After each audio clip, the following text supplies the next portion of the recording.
24 గంటలు అంటే ఒక రోజు మొత్తము దేవుని స్తుతిస్తూ ఉంటారా లేదా స్తుతించలేరా అనే 2 ప్రశ్నలు వేయడం జరిగింది.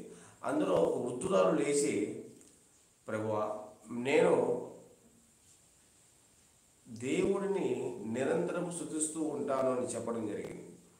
అప్పుడు ఆ పాస్టర్ గారు, ఆ సంఘ సేవకుడు ఆశ్చర్యపోయాడు. ఏంటి బామ్మగారు మీరు చెప్పేది?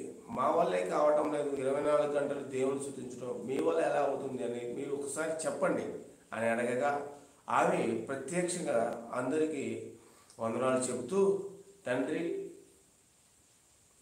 నేను లేచే సమయంలో దేవుడి ప్రార్థనతో లేస్తాను.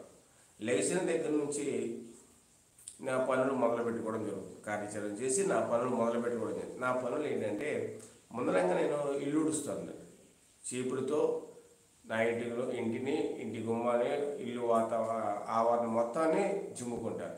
ఆ జిమ్మేటప్పుడు దేవుడు ఎలా ఏమడుతుందంటే, తండ్రి, ప్రభువా, నేనైతే ఎలా అయితే నా ఇంటిని నేను శుభ్రం చేసుకుంటున్నాను, ఎలా అయితే ఇక్కడ ఉన్న చెత్తని మొత్తాన్ని తుడుస్తున్నాను, అలాగే నాలో ఉన్న చెత్తని కూడా తుడిచివేయమని ప్రార్థిస్తాను.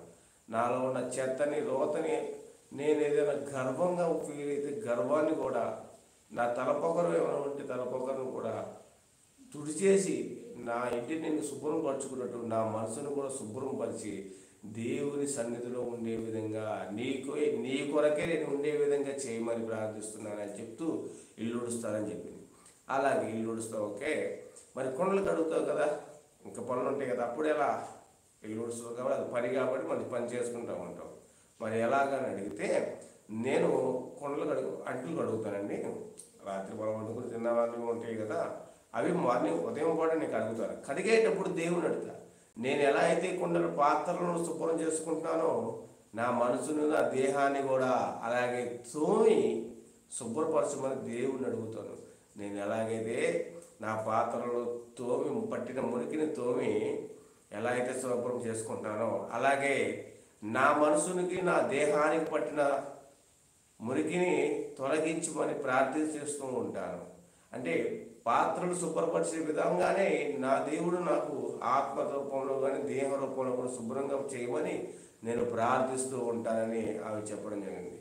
అప్పుడు దేవసేవకుడు, అమ్మా, అంట్లో పోయేటప్పుడు పాత్రలు ఓకే, ఇల్లు ఉడిచేటప్పుడు అది కూడా బాగానే ఉంది, నువ్వు బట్టలు ఉతకాలి కదా, బట్టలు అలా ఉతికేటప్పుడు ఎలా ప్రార్థిస్తావు దేవుని అని సంఘ సేవకుడు అడగడం జరిగింది. నేను బట్టలు ఉతికేటప్పుడు అయ్యగారు దేవుని స్తుతిస్తూ, తండ్రి, నేను బట్టలు, నా మురికంటిన బట్టలు, మాసిపోయిన బట్టలని ఈరోజు ఉతకడం జరుగుతుంది. ఈ ఉతికే విధానంలో నా బట్టలను ఎలా అయితే శుభ్రం చేసుకుంటానో, అలాగే నా మనసులో ఉన్న మలినాలను కూడా శుభ్రపరచమని ప్రార్థించి అడుగుతున్నాను. నేను బయట తిరిగి మురుగు చేసుకుంటున్న బట్టలను నా చేతులతో నేను ఉతికి శుభ్రం చేసుకుంటున్నాను. అలాగే నాకు తెలియకుండా నేను తిరిగే సమయంలో కానీ, నేను జరిగే కార్యక్రమంలో కానీ, నా ఒంటి మీద కానీ, మనసులో కానీ మురికి అంటుకుని ఉంటే నా మురికిని మీరు శుభ్రపరచమని నేను కోరుకుంటున్నానని ప్రార్థన చేస్తానని చెప్పాడు. ఆ మాటలకు సంఘ సేవకుడు, అమ్మా, నేను కూడా ఎన్నిసార్లు దేవుని తెలుసుకోనేమో, మీరు బాగా తెలుసుకుంటారు. దేవుని సేవకురాలుగా మీరు ఎంతో మహిమను పరుస్తూ ఆయన సువార్త ప్రకటిస్తున్నారని చెప్పడం జరిగింది. ప్రియమైన సోదరులారా, నేను చెప్పేది ఈ కథ ద్వారా ఏంటంటే మీకు చెప్పబోయేది, మనము దేవుని స్తుతించడానికి మనం పని చేసే ప్రతి పనులను దేవుడు ఉన్నాడు, మనకు అప్పగించే ప్రతి పనులను దేవుడు ఉన్నాడు. దేవునితోనే మాట్లాడుతూ పని చేసుకోండి, దేవుని మహిమపరచండి, దేవుని నామమును సువార్త రూపంలో ప్రకటించండి.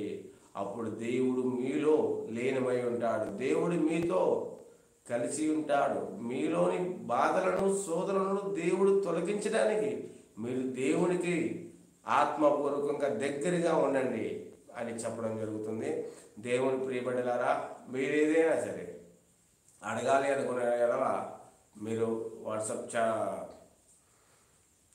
చాట్ చేయండి, నేను మాట్లాడతాను మీతో. ఒక్కసారి లైన్లో ఉండండి.